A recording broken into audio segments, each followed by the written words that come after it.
Jackson Radio Show.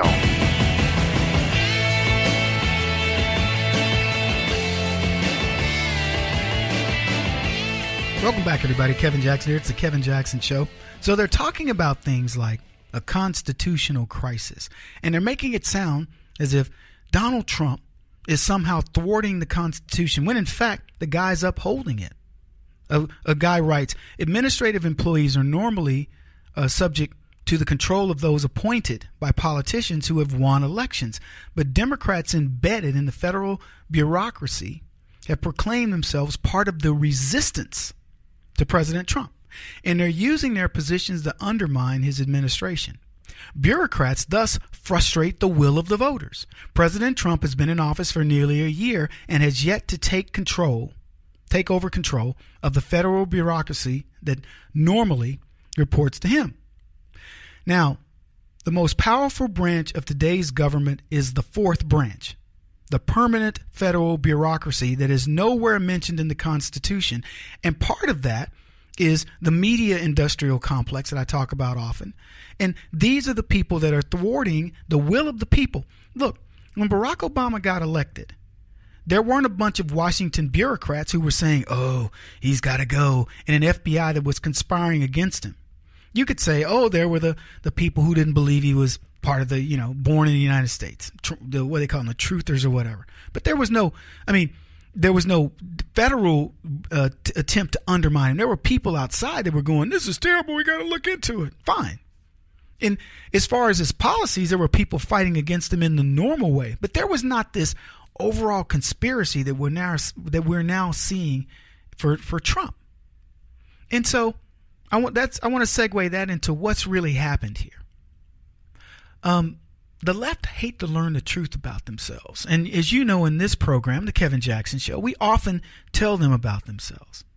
But for all the calls of President Trump being a dictator and a Nazi, what the left is really telling you is what Barack Obama was. Look, a Nazi, first of all, isn't going to put our embassy in Jerusalem and recognize the Jews and pay attention to the Jews the way. I don't think Hitler had that in mind in terms of cozying up to the Jews.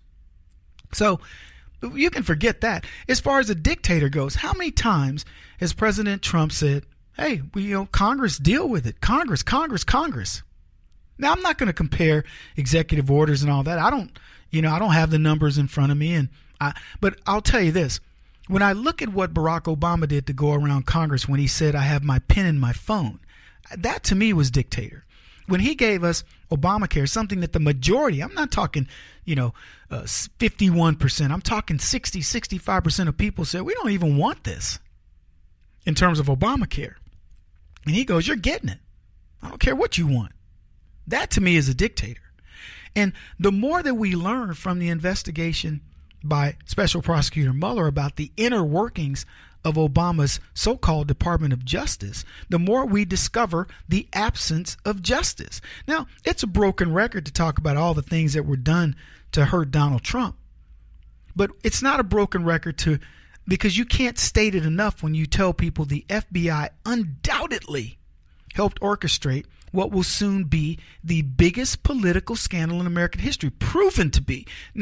It already is, but it will be proven to be that. We now know that the FBI exonerated Hillary Clinton, who was guilty of multiple crimes. And moreover, the FBI instigated the witch hunt by Mueller that has suddenly reversed itself, and it's a snake that's biting its handler. It's turned back on him and poop, just knocked him, just hit him. Yet, Newsweek reported on the FBI being called KGB is false. And here's what they said. Hours after Deputy Attorney General Rod Rosenstein testified to Congress, the FBI Special Counsel Robert Mueller is running the Russian investigation appropriately. A Fox News guest compared the FBI to the KGB, the notorious Soviet-era secret police. Is it true? Let's see. So the claim, Tom Fitton, president of conservative organization Judicial Watch, took the rhetoric up a notch when he compared the FBI to the Soviet-era organization. I think the FBI has been compromised, Fitton said. on Fox News, forget about shutting down Mr. Mueller. Do we need to shut down the FBI because it's turned into a KGB type operation by the Obama administration? Now, they say the context. As the investigation into possible collusion between Russia and the Trump campaign ratchets up, Republicans have taken every opportunity to portray the special counsel and his team as biased. Now, I talked earlier about how they position Robert Mueller as the best guy in the world. He's he's unimpeachable in terms of his character. And I told you, be on the lookout. So what they said is this. Fitton's question, a leading question, follows a similar segment on a conservative network a week earlier when Fox News legal analyst Greg Jarrett said the FBI has become America's secret police and compared the FBI to the old KGB that comes for you in the dark of the night, banging through your door. Nice imagery. But this is what I was writing, and I said, Michael Jackson's, he has a song called Smooth Criminal. And that's Barack Obama to the hilt. No more knocking down doors when the NSA happily delivers information through unauthorized surveillance. Now we know who set the stage for the illegal FISA warrants that allowed the NSA, ergo the Clinton campaign, to spy on Donald Trump. Enter Peter Strzok. Dominion doing all the dirty work on behalf of the FBI, specifically James Comey, and I wrote of the torturous explanation that Tormey gave when he was trying to not indict Hillary Clinton. Then it was Strzok who changed the language, but the plot really thickened when we learned much more.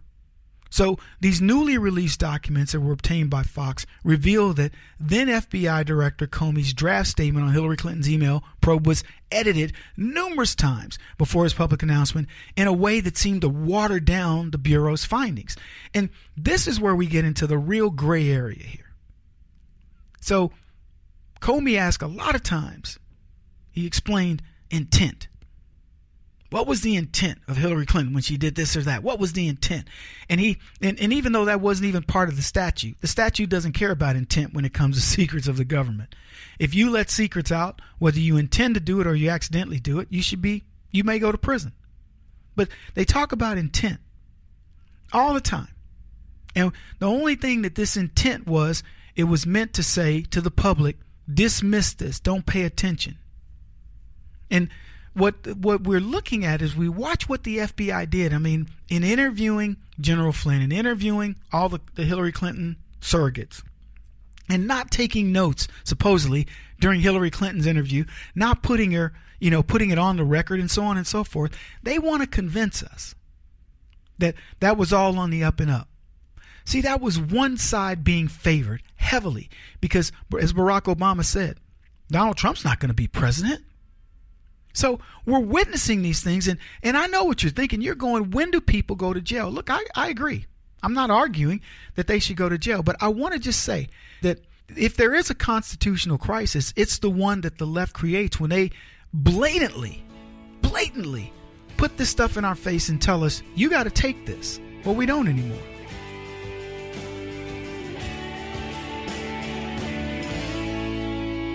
This is the Kevin Jackson Radio Show.